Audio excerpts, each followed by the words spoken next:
welcome back. So today is Monday, February 6th. It is about noon now. We saw some clips from this morning. I went to the gym this morning, came home, did my Bible study, started working, all that stuff. So I wanted to do a reading update. I want to try to do more reading updates, more clips of reading, talking about books in general, make these a little bit more of reading vlogs than just solely like home stuff. So yeah, I'm gonna talk about the books that I am reading this week and kind of where I am at with them and everything. Several of these I have been reading for a while now, so you've heard me talk about them already. But yeah, let's get into it. So I did finish a book today. I finished How to Sell a Haunted House by Grady Hendrix. So this is the second book I've read by Grady Hendrix. The first was the Southern Book Club's Guide to Vampires or Vampire Slaying, something like that. I forget what it's called, but I'll put the cover up here. I'll put the cover of How to Sell a Haunted House up here. Honestly, I didn't love this. Part of it could be me, but part of it I think was also the book itself. So this is about two siblings whose parents have just died. Both parents died in a car accident, and they have to go back to their like hometown, back to their childhood home to clean out their parents' things and all that, you know, all the stuff that happens after somebody dies. These two siblings are estranged. They haven't spoken in years. They've always had kind of a tumultuous relationship, and they both had kind of strained relationships with their parents as well. So the main character, I can't remember what her actual name is. Her nickname was Lou. She goes back. She leaves her daughter Poppy with her father and goes back to the hometown to deal with everything. There she meets her brother, and immediately they begin arguing. They were raised in a very weird household. Their mom was like obsessed with puppets and dolls, and the dad was very like non-confrontational and just kind of let the mom do whatever she wanted. And so when they arrive in the house, you know, they're arguing over who's gonna do what. The brother ends up getting full like control of the estate, and that was one part that I didn't like, was just the way they focused more on like the house and money and the will and things like that, and they weren't all that upset about their parents dying. I mean, they were upset, but like it was like they would go from being upset to arguing about money, or arguing about the will. And the further we got into the book, the less I liked it. So this ended up, so this is a little bit spoilery, but this ended up being about like creepy possessed dolls, and the house basically being like, I don't know if haunt is really the word, but house doesn't want to be sold, and these dolls are like possessed. And one, I don't like dolls, so again, that's where it might have just been me. This book just may not have been for me. There were some parts that were pretty creepy. There was some gore, like I think is kind of a like a pattern for Grady Hendrix's books. But this book, so I listened to it in audio, which I think works well for these kind of books because it kind of ups the like creep factor, and it just makes it more spooky. And hearing the like violent gory parts, like hearing them rather than reading them, I think like evokes more of like a visceral reaction to it, and that part I liked. But this audiobook was like 12 hours long. That's super long.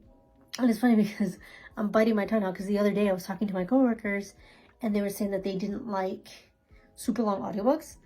And usually I don't mind a 12-hour long audiobook because I listen at 2 times speed. So that's 6 hours. So usually I can listen to a 12-hour audiobook in the span of one work day. So that works well for me. So usually I don't mind longer audiobooks, but this one just, it didn't need to be that long. It could have ended around the 8-hour mark and been perfectly fine. The last like 3 hours of the book weren't really necessary. They could have ended it around the 8-hour mark. Obviously I don't want to give anything away, but something happens between the brother and sister, and it could have really just ended there. I think the author just felt like they needed to just continue to like increase the horror and add like another layer to it. And while I kind of get that, but I also think it just wasn't necessary. Like I said, the story could have just ended at that point and taken out a whole like 3 hours of the book. And then also on top of it, the characters just kept making these like stupid decisions, and again, I don't want to give anything away, but after a certain point, you kind of think like, okay, it's just a doll, it's just a puppet, like just burn the thing, just like chop it up, just do something. And they kept just making these stupid decisions, and eventually it just got kind of repetitive, and I just got kind of tired of it. So yeah, by like the 8-hour mark, I was basically done. So yeah, I gave it 3 stars. I definitely liked the other book better. I think Grady Hendrix also has Final Girl Support Group, I think is one of their books as well, so I want to read that. I am trying to read authors that I like their backlists, so maybe I'll try that one at some point and see if I like that one better. But I did not love this one, which sucks because I know a lot of people really like this one. I think this book was Olivia from Olivie Reads. I think this was her like favorite book of 2022, and I just did not love it. It wasn't for me. It's too long. Didn't love the dolls, and I did not love the main characters. So yeah, that is one book that I have finished this week. My first book that I have finished in February, so that's great. Now let's get on to the rest of the books that I have for this week, and really for the rest of the month, because I'm not going to finish all these this week. But let's get into it. Okay, so the first book I have is The Queen of the Night. I've talked about this one in previous vlogs, I think. This was given to me by my stepdad for Christmas. I am like barely 5 pages into it, probably. Yeah, 5 pages. And honestly, I don't even remember what those 5 pages were about. So I'm gonna have to go back and reread those 5 pages. This seems like right up my alley. I've talked about it before. It's set in Paris. It's kind of, I don't know if it actually is a Phantom of the Opera retelling, but it's got that same kind of vibe. It is set in the opera, which are all things that I love. So I think that I'm gonna like this one. It is pretty big. It's 500 plus pages long. It's about 550 pages long. Yeah, 553 pages long. So it's pretty big. But I think that I am going to like it. I'm just gonna, bigger books like this, I usually just kind of have to piece away at. I don't usually like sit and read in one sitting, like I know a lot of people do. I usually just piece away like chapters at a time. So that is what I will end up doing for this one. So yeah, I have that. Then I have the Atlas 6. I don't think I need to tell anybody what this book is about. I think everybody basically knows by now. I do have the audiobook of this from the library as well. So I think I'm going to try to either listen to the audiobook at the same time while I'm reading. I haven't done that in a long time. Or that'll afford me the ability to kind of bounce back and forth. I can listen to it while I'm working, and then once I get off work, I can kind of pick up and then read physically. And I can bounce back and forth between the two. So hopefully I'll be able to get to this week. I think I'm really going to like it. So, and it's been sitting on my shelves for a while. So then we have Throne of Glass. This is for a vlog that I'm doing, which I've been doing this vlog for like a month and a half, so who knows if I'm even going to finish it. I may end up scrapping the vlog itself. We'll see what happens if I keep it going, but I am on chapter 36. I'm about 270 pages in, and there are, looks like about 400 pages, so I'm more than halfway through. I am liking it. I've read this before. I've read the first 4 or 5 books in the Throne of Glass series, but I would like to finish the whole series. I did want to vlog myself reading the whole series, so I probably will keep the vlog going. But yeah, I have, you can see, several tabs. I'm liking it. You can see my more like specific thoughts and everything in that vlog. Then what I'm hoping to get to at some point this month, hopefully this week, is Where Dreams Descend. This is another one that I know people really like. I think this actually is a Phantom of the Opera retelling. And I know that people really like it, so hopefully I will be able to get to it soon and give you guys my thoughts on it. And then I don't have the dust jacket on it, but I have Babel. I am about 115 pages in. Again, this is another pretty big one. I think it's it's more than 500 pages. So again, another one that I'm just kind of piecing my way through slowly, a little bit at a time in chunks, and that's how far I've gotten. You can see I'm tabbing this one as well. I am really liking it. There's some really good quotes in here already. and things are kind of starting to ramp up. I think a lot of the like not info dumping, like not in a negative way, but I think the first part of the book is a lot of like setup and somewhat of like world building and introducing you to the characters and all that, and now things are starting to ramp up more. So I think the story is really going to start to like go from here on. So hopefully I will get more like engrossed in it and just be able to read bigger chunks at a time. But yeah, hopefully I will finish this sometime soon. And then everything else is going to be either audiobooks or ebooks, so we'll put the covers up over here. So first I have Dead Wake, which I talked about in my other vlogs, and I think in a couple of my I think I talked about it in my February TBR and like my end of the year videos. So Dead Wake is about the sailing of the Lusitania, and I am about 60% into that. It's an audiobook, so I'm listening at 2 times speed. So hopefully I'll be able to finish that this week. Then I have The Drowned Woods, which is by the same author as the what is it? The Bone Carver, I think, or no, that's from Avatar. Bone Cages, Bone something. I don't remember, but it's by that same author. I'll put the cover up here. I'm about 60% into that as well.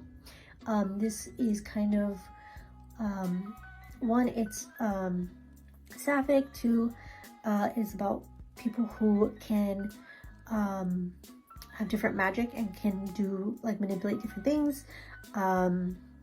There's one girl who can manipulate water, and she can like pull water from the earth and like draw water to the surface to be somewhere where it was not before. There's a guy who has this like rage inside him, who like if he can't control his body, even something as simple as like accidentally bumping into someone can like draw out the like monster. And he's basically like the Hulk. Like once he loses control, he can't stop himself, and he ends up killing people. He has like incredible strength. Once he like gets one, like once he starts that momentum, he can't stop it. And they are basically going on like a heist. So so far it's pretty good. I think I'm about 60% into that. I have The Final Gambit, which is the 3rd book in the Inheritance Games series. This is the 3rd book, so obviously I don't want to give a lot away, but the first book is the Inheritance Games, I think is the first book. I've talked about this in other videos also. This is very like Clue-like the board game. It's very much like Knives Out, where a old man dies and leaves his fortune to this seemingly random person and kind of leaves his whole family out of it. And there's a bunch of like clues and mysteries and a bunch of stuff going on. I really liked the first 2 books, so hopefully I will enjoy this one also. Then I have The Lost Girls of Willowbrook. So I'm not 100% sure what this is about, but I actually heard about this story in a podcast, the My Favorite Murder podcast. They mentioned an asylum in, I think it's like New Jersey or something, and they mentioned that there's books about these cases, and this, I don't know if it's a serial killer, I'm not sure exactly what it was, or if the asylum itself is haunted, I'm not sure, but they mentioned this book, and so I checked it out, and I'm excited to get to it to see what it's all about. Then I have Against All Odds. Again, I don't read synopses very often, so I'm not 100% sure what this is about, but I must have reserved it at some point because it popped up in my holds. So once I get to it, I'll let you guys know more about what it's about. Then I have Worthy Opponent, which is the 4th book, I believe. No, 3rd book in the ᴛᴏᴏᴅᴇᴅ series by Katie Robert.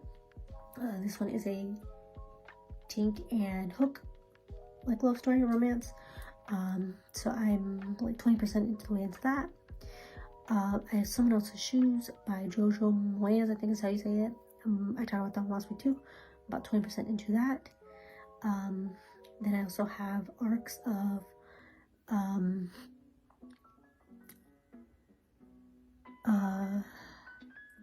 River Sing Me Home, which I think is a woman who tries to find her like kids after they've been like enslaved.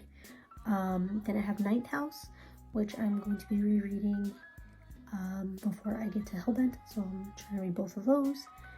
And I think that is it. Yep, so I made a list here.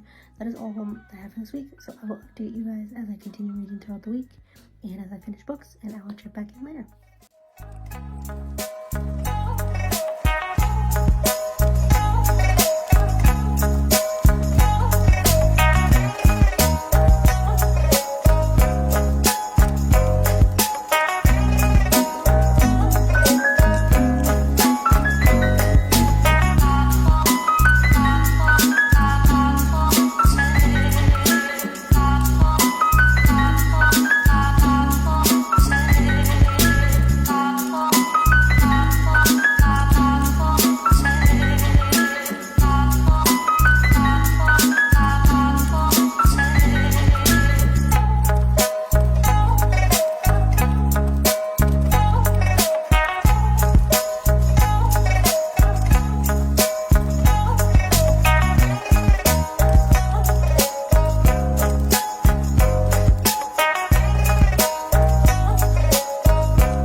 Hey guys, so it is Tuesday now, Tuesday, February 7th. It's almost 10 a.m. I am, as you saw from the clips before, I've been sitting in bed. I did some knitting this morning. I've been watching some booktube videos, and then started working. I've gotten a good amount of work done already, but I needed to come on here and talk about my reading because, I did a video a few weeks ago about how it's going to be picking my books for the year, and then I kind of talked about it as well in my January wrap up and February TBR. And I think I'm going to be scrapping that whole idea of trying to stick to a TBR and trying to read all the books on my shelves, which I do still want to do that part. I do want to focus still on the books I own, but as far as setting strict strict TBRs, that's just not gonna work. I can tell already that it's not gonna happen.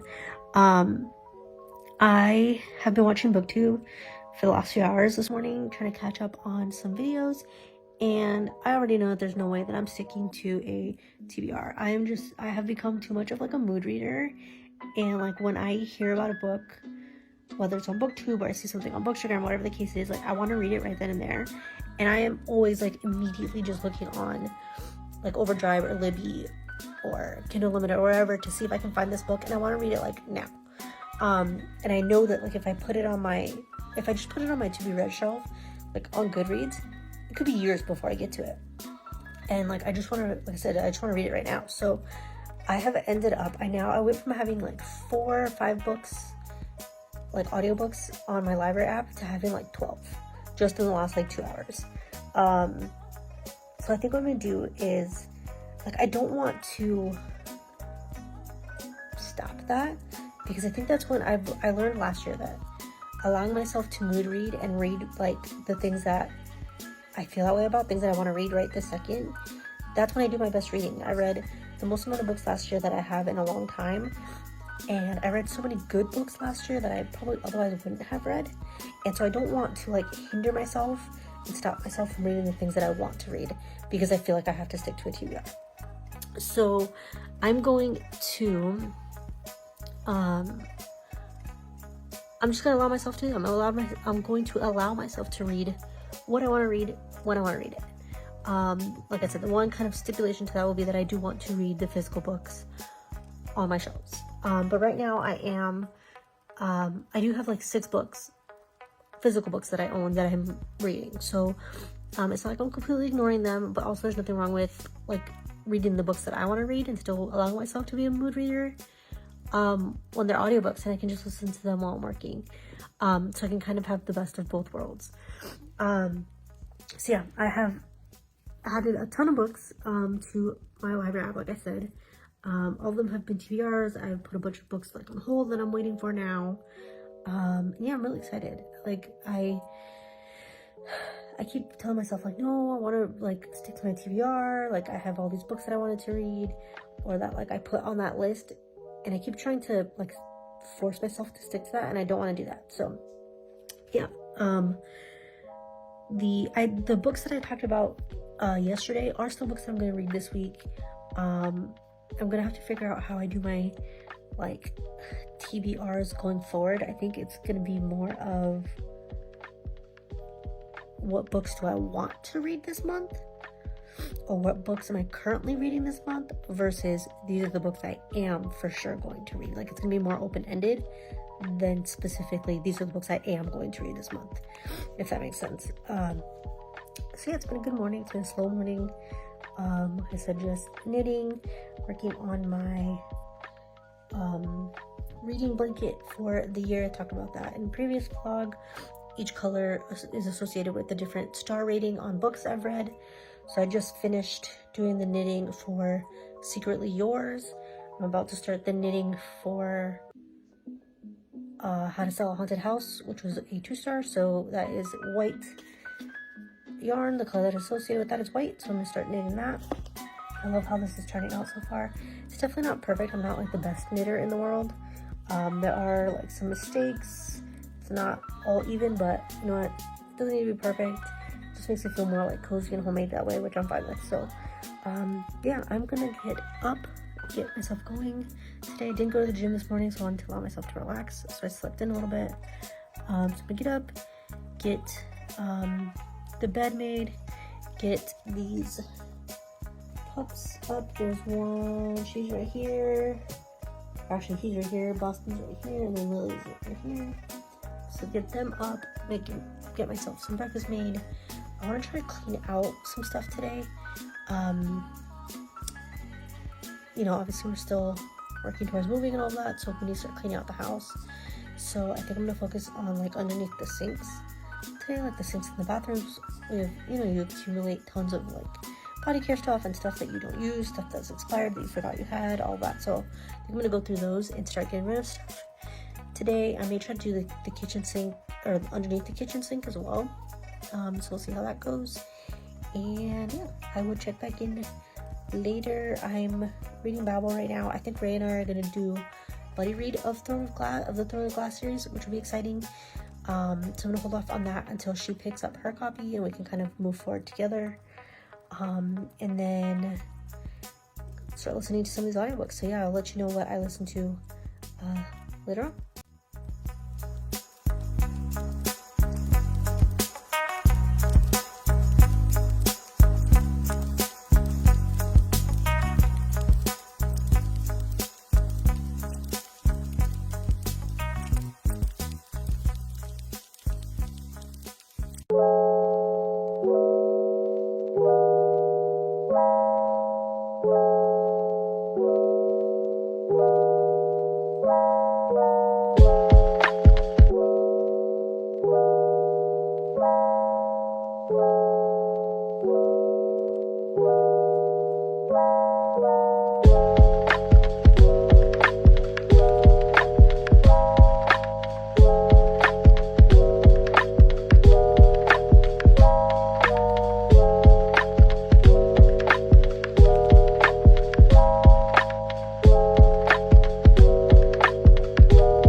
Wicked Things by Francesca May. I'll add the cover up here. This was a recommendation from Aphrodite from Aphrodite Reads. I'll tag her account down below. She was talking about this one in her January wrap up, and it sounded really good, so I immediately added it to my library app. That's one of the ones that I was talking about a little bit ago that I immediately added. So I just finished part 1. So far it's really good. It takes place on an island, which I love. It's an island full of witches, which is really intriguing. I'm excited to see how it's gonna go. So this is about a girl named Annie, and she lives, so this is like magical realism. Basically, she lives in a world where, you know, it's our world, but they know about magic. They know that witches exist. It's during the time of Prohibition, and it's really interesting the way it's built or written because the Prohibition correlates to alcohol, but also to magic. So magic is also outlawed after the war. So I think this is, she originally lives in London, and then after her father dies, she is called to this island called Crow Island where he lived. He left her and her mother when she was young, or when she was a baby, and to go to this island. And she hasn't spoken to him since. She doesn't remember him. He left when she was very young, like I said. And so after he dies, she receives a call from his lawyer asking her to come and like clean out his estate. She's gonna receive an inheritance, and it was like his like dying wish for her to come to the island once he had passed. So that's what she does, and it turns out that her best friend, after her brother and their other best friend died in the war, she left and under like weird circumstances moved to the island herself. And now Annie is going to the island, like I said, to clean out her father's house and like claim her inheritance basically. And when she arrives, it turns out that her neighbor is a witch and is always throwing these parties. And so we're not really sure what like the correlation between Annie and her neighbor is going to be yet. I have some suspicions, and based off of kind of what Aphrodite said a little bit, I think I know kind of where it's gonna go. This might be a little bit spoilery, by the way, but there are chapters that are from the point of view of the neighbor. I don't remember her name, the witch that lives next door, but she throws these parties and invites like all of the most powerful people on the island. And as she's talking to like her roommates after the party, she's mentioned something like being weaker and not having enough power. She mentioned something called the debt. So I think that what's happening is that she has somehow run out of power, or she's running out of magic. And when she's bringing all of these powerful people from the island, these other witches, to her house for these parties, she's somehow taking their magic from them, and either using it to pay a debt, or she's replenishing her own magic with it to then pay the debt. But I think she's taking the magic from these people. And there was a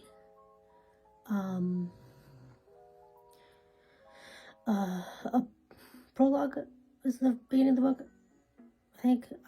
Prologue that talked about a woman appearing on the island who had so much power like in reserve, and she didn't even know it. And I think that's going to end up being Annie. So I think Annie is going to end up having so much magic that she can kind of power the witch next door, or that she can use her magic to like replenish her own magic. So I'm interested to see like where it's going to go. The best friend, like I said, came to the island first under weird circumstances, and nobody really knows, or I guess Annie doesn't really know why she went there. She just like up and left one day. And so there's mystery like behind that, and then there's mystery about how the dad died, and then also like what's going on with the witch next door. So Aphrodite said that it's sapphic.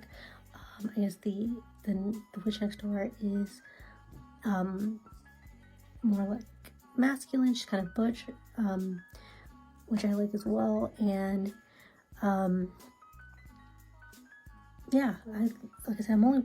like I said, I just finished the first part. There's 12 parts to the audiobook, and I just finished part 1, so obviously there's still a lot to happen. But yeah, so far I'm really liking it, and I will check back in once I get through the next part.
Thursday, February 9th, I think.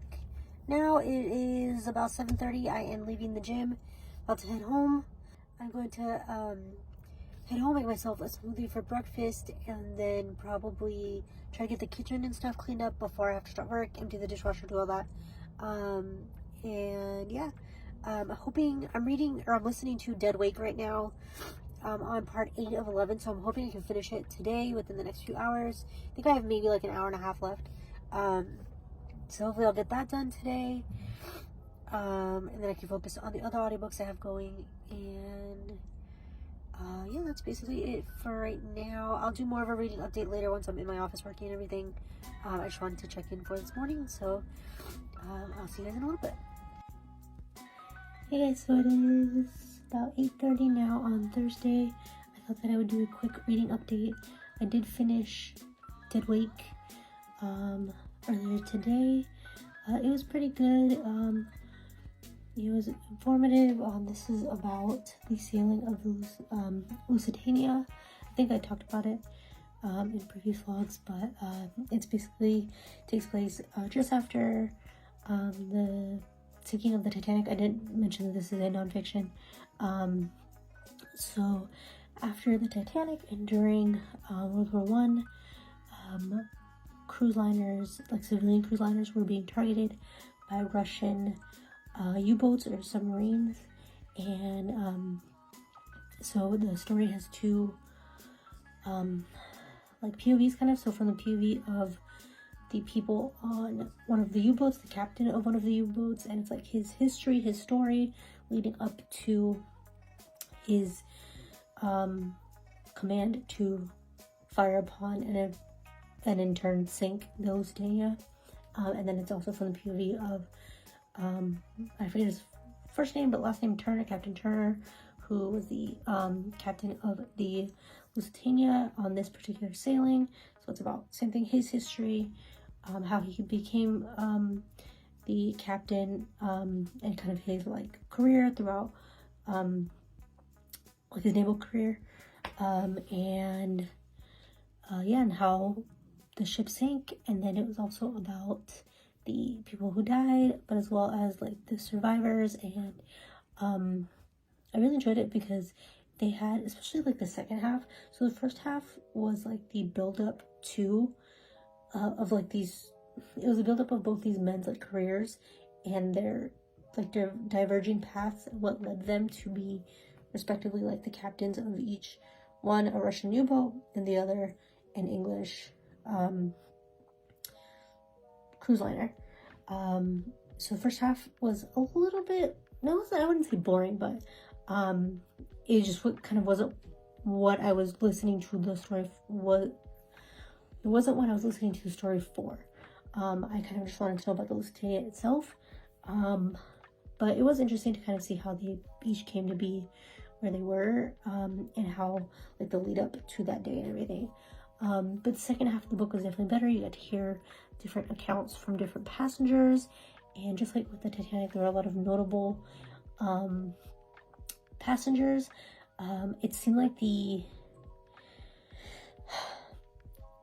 like if you've seen the Titanic, or if you've the movie, or if you've read anything about the Titanic, you'll know that the like the difference between the classes was really big on the Titanic. Like they weren't allowed to mingle. Third class passengers were basically kept below decks, and basically didn't stand a chance when it came to like the sinking of the Titanic. From what I gathered listening to this story, it seems like the differences between the classes, they did still have those differing like statuses aboard, but I feel like the difference wasn't quite as big. Like I think it seemed like they like commingled a little bit within the different classes. They weren't quite as separated, it seems like. But it was interesting to hear like after the sinking and I think it was like 1,000 people who died. Really, you can see the difference in class there. The first class passengers, they made sure that they like identified all of the bodies, that the bodies were handled properly, that the families got their bodies back, that they were sent back to America, they were handled properly, they were given caskets, the nicest caskets and everything, but third-class passengers, like their families, a lot of their families didn't know what had happened to them. A lot of the information was incorrect. They weren't like handled properly. A lot of them didn't receive like autopsies to find out like what the actual cause of death was, and they just weren't handled as well as the what they called the special passengers, which would be the first-class passengers. So that was really interesting to hear. I hadn't really thought of that as far as like how they would be treated after death, or how that like those differences would continue on even after these people have passed. Like that's really sad.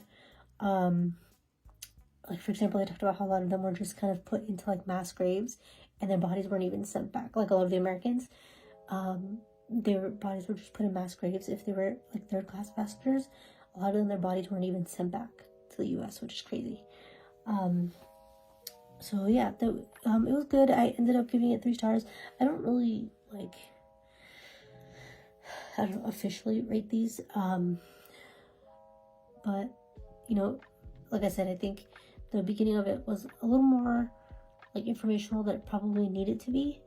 I could have done with just like the second half of the book, but yeah, it was good. It was informational. It kept my attention. The narrator for the audiobook was really good, and I learned a lot of things that I didn't know. So yeah, that is it for that one. And then today I have, other than once I finished Deadwake, I have been listening to the audiobook of the Atlas 6. So I've been going back and forth between the audiobook and the physical book. So you can see I have some, I don't know if you can see it, some tabs in there. So far this is kind of the same thing. It's kind of the setup for what's to come. So we were introduced. I have a hard time sometimes with books that jump between so many characters.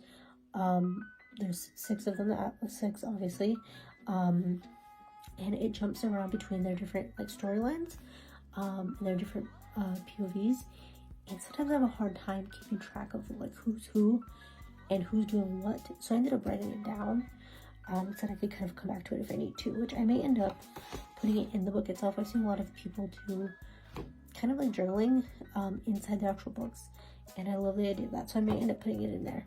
But yeah, I like that it didn't just jump right in. The author took the time to introduce us to each character and give us like somewhat of a backstory, and an idea of their personalities. They all definitely have different personalities, but then also a glimpse of what their like powers are. So there's Tristan, who is able to see through illusions. He has really low self-confidence. His father is a like mob boss basically, and they are estranged. Tristan knew that like he would never be able to be his own person. He would always be seen as like the son of whatever his father's name is. He would never be his own person, so he went his own way, has kind of created his own career, and he's kind of manipulating people as well. The woman he's engaged to, her family owns like a big company, and he's going to end up, by marrying her, he'll now be like in charge of this big company. But when he's talking to Atlas in the beginning, when they're like they all meet up, when they all meet up to do like their initiation or talk about their initiation, he talks to Atlas, and he's talking about how his powers are basically useless and they don't really serve a purpose, and he's always been seen, or he's always been kind of put down, so he doesn't have very much confidence in himself or his powers. So I think that that's something that's obviously going to come into play later. And then there's Nico, Nico and Libby are the first 2 characters we meet, and their storyline, I can tell, is basically going to be like an enemies to lovers type thing. They love to hate each other. They are the type who, even though they hate each other, they always somehow seem to be like orbiting around each other, and they're always bickering, and even though they supposedly hate each other, they like know everything about one another. And so Nico, he can't really control the earth, but like when he gets angry, like the few little snippets we've seen of his powers, when he gets angry, like he can cause like earthquakes, basically, like you can feel the tremble of the earth. And then Libby, she can like control, create, manipulate fire. So they both have to do with like the elements. And they are having this kind of like forced proximity type thing going, and they right now have kind of the beginnings of like a love triangle. Libby is currently living with her boyfriend, I forget his name, but the three of them, the two guys, Nico and the boyfriend, don't like each other either. I think because the boyfriend suspects that Libby and Nico's bickering is really like their like way of, you know, showing like their attraction to one another. So he has an inkling that like maybe they don't hate each other as much as they say they do. And there's Prisa. She reads minds. She basically kind of like reads from Akatar. She can't, as far as I've seen, I don't think she can actually control their minds, but she can read their minds. She can see like people's thought processes and just like all the things going through their minds. But so far I think she's my least favorite character. She is pretty like overly confident and just one of those women who like knows she's beautiful and uses that to her advantage and uses that to manipulate people. And then on top of that, she has the added like bonus or benefit of being able to read people's minds. So what she gleans in their minds, she then turns around and uses those things to manipulate them. Whereas, you know, some people would see it as a like a breach of someone's privacy to read their minds. She has like no qualms about it at all. So like I said, I think she's probably my least favorite character so far. Then there's Reina, who I feel like we didn't get as much information about her, and I believe she can like grow things, like plants and things like that. And then there's Callum, who his family owns like a huge like media company. His power is basically kind of like hypnosis. He can kind of control or manipulate people, and put them into like a state of hypnosis and then get them to do what he wants. So yeah, it's basically, we haven't gotten too much into what they're actually going to be doing. Like I said, this has mainly been like the setup and introduction of all of the characters, and now we're starting to get into the point where they're going to decide if they're actually going to join this like group of people or not, and then we'll see where it goes from there. Yeah, so I am 63 pages into the Alice 6. Like I said, I've been going back and forth between reading it physically and the audiobook. I've been focusing on that one. Today, I've been trying to kind of jump around between the books I'm reading, and just kind of finish what I can and make my way through what I can. And yeah, that is basically it for now. Hopefully tomorrow, I'm trying to really focus on the Atlas 6 and Babel, because those are, the Atlas 6 isn't, I don't think it's that long. Let's see.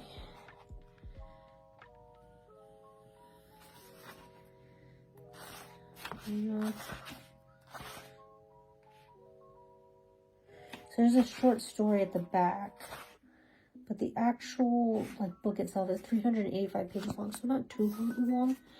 Whereas Babel, I think, is like 500 something pages long. So I'm trying to focus on these two. I definitely want to jump right into the second book of the Alice 6 as soon as I finish this one. So yeah, that's it for now.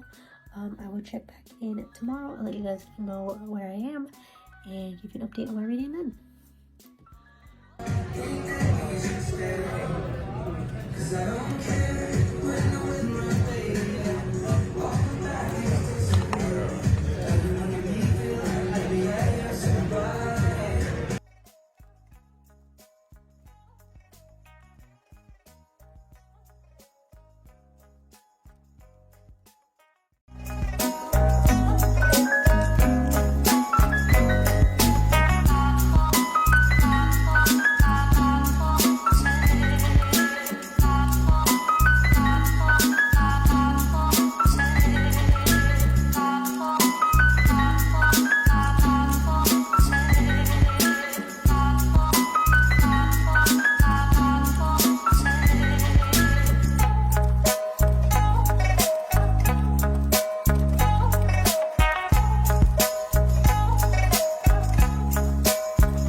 So it's Sunday night now. It's about 8:30. We just got back from my parents' house. You'll have seen a couple of clips from that. We just let them watch the Super Bowl, had some dinner. It's been a pretty busy weekend. Yesterday Friday we went to the tattoo shop. My husband got he finished up his sleeve, and I got my nose pierced. Then Saturday morning went to the gym and did a workout class. That was really good. We're both pretty sore today. We went with my mom as well.